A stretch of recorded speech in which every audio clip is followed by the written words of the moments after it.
اب آئیے اہل بیت کے بارے میں صحابہ کا کیا نظریہ تھا، صحابہ اہل بیت کو کیا مقام دیتے تھے۔ حضرت ابوبکر صدیق رضی اللہ تعالیٰ عنہ کہتے ہیں، بخاری شریف کی حدیث ہے، حدیث نمبر ہے 3712 3712، حضرت ابوبکر صدیق کہتے ہیں والذی نفسی بیدہ، اس اللہ کی قسم جس کے ہاتھ میں میری جان ہے، لقرابۃ رسول اللہ صلی اللہ علیہ وسلم احب الی ان اصل من قرابتی۔ حضرت ابوبکر صدیق کہتے ہیں کہ میرے رشتہ دار، جو میرے رشتہ دار ہیں، میرے خاندان کے لوگ ہیں، ان سے زیادہ محبت اور ان سے زیادہ بہترین سلوک میں نبی کے خاندان کے ساتھ کرتا ہوں۔ اور بخاری کی روایت ہے، حضرت ابوبکر صدیق رضی اللہ تعالیٰ عنہ عصر کی نماز پڑھ کے آ رہے تھے، اچانک حضرت حسن رضی اللہ تعالیٰ عنہ پر نظر پڑی۔ حضرت ابوبکر صدیق نے حضرت حسن کو اپنے کندھے پہ بٹھایا اور کہا بے ابی شبیہم بن نبی لیس شبیہم بے علی، میرے باپ تیرے اوپر قربان ہو جائیں، اے نبی کے نواسے، اے حسن، تو اپنے باپ پر نہیں گیا ہے، تو نبی پر گیا ہے، تیرا چہرہ تو نبی سے ملتا جلتا ہے، تو علی کے جیسا نہیں دکھتا، تو نبی کے جیسا دکھتا ہے۔ اللہ اکبر، یہ محبت ہے سیدنا ابوبکر صدیق رضی اللہ تعالیٰ عنہ کو حضرت حسن سے۔ آج کہنے والے کہتے ہیں کہ نعوذ باللہ حضرت ابوبکر صدیق نفرت کرتے تھے، بغض رکھتے تھے نعوذ باللہ اہل بیت سے، بغض رکھتے تھے حضرت علی سے، بغض رکھتے تھے حضرت فاطمہ سے، بغض رکھتے تھے حضرت حسن حسین سے۔ اللہ کی قسم یہ جھوٹ ہے، یہ تہمت ہے، یہ بہتان ہے۔ یہ بخاری کی روایت ہے، حضرت ابوبکر صدیق رضی اللہ تعالیٰ عنہ نبی کے اہل بیت کو اپنے اہل بیت سے زیادہ ان کی قدر کرتے تھے، ان سے محبت کرتے تھے۔ اور آگے بڑھیے، حضرت عمر فاروق رضی اللہ تعالیٰ عنہ،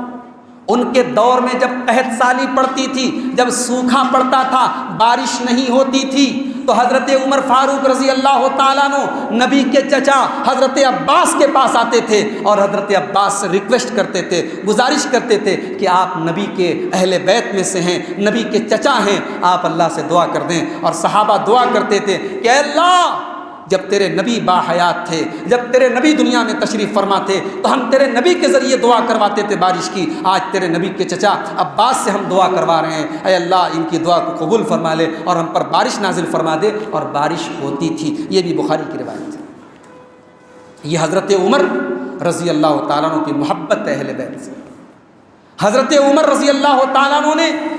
نبی کے خاندان سے اور نبی کے رشتے سے اپنا رشتہ جوڑنے کے لیے حضرت علی کی بیٹی سے شادی کی۔ حضرت علی کی بیٹی اور اللہ کے نبی کی نواسی ام کلثوم بنت علی سے حضرت عمر نے نکاح کیا۔ بات سمجھ رہے ہیں آپ میری؟ حضرت عمر نے کس سے نکاح کیا؟ حضرت فاطمہ کی بیٹی، حضرت علی کی بیٹی، یا یہ کہہ لیجئے کہ نبی کی نواسی سے حضرت عمر نے شادی کی۔ کیوں شادی کی؟ صرف اس لیے شادی کی کیونکہ اللہ کے نبی جناب محمد رسول اللہ صلی اللہ علیہ وسلم کا صحیح فرمان ہے، آپ کی صحیح حدیث ہے، آپ نے فرمایا دنیا کا ہر رشتہ، دنیا کا ہر نسب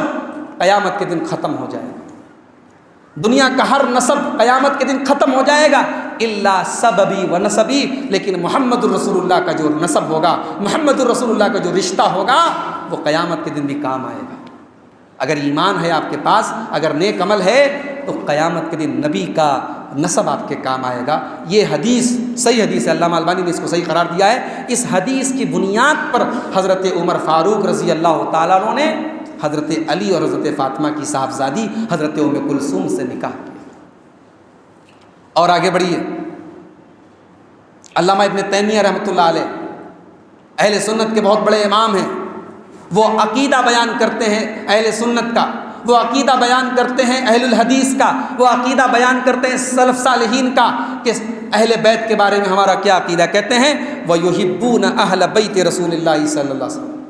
ہم اہل بیت سے محبت کرتے ہیں، وَيَتَوَلَّوْنَهُمْ، اور اہل بیت سے ہم ان کے لیے ہمارے دلوں میں محبت ہے،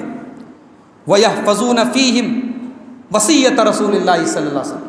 اور ہم اہل بیت کے بارے میں اللہ کے رسول کی اس وصیت کا خیال کرتے ہیں جو اللہ کے نبی نے غدیر خم نام کی ایک جگہ پر آپ نے وہ وصیت کی تھی اور آپ نے کہا تھا اذکرکم اللہ فی اہل بیتی، اذکرکم اللہ فی اہل بیتی، آپ نے اپنی امت سے کہا تھا میرے اہل بیت کا خیال رکھنا۔ اور اللہ کے نبی نے اپنے چچا حضرت عباس کے بارے میں کہا تھا کہ اے لوگوں کان کھول کر کے سن لو، جس کے ہاتھ میں، اس اللہ کی قسم جس کے ہاتھ میں میری جان ہے، لا یؤمنون حتی یحبوکم للہ ولقرابتی، جب تک میرے اہل بیت سے محبت نہیں کرو گے تم ایمان والے نہیں بن سکتے۔ علامہ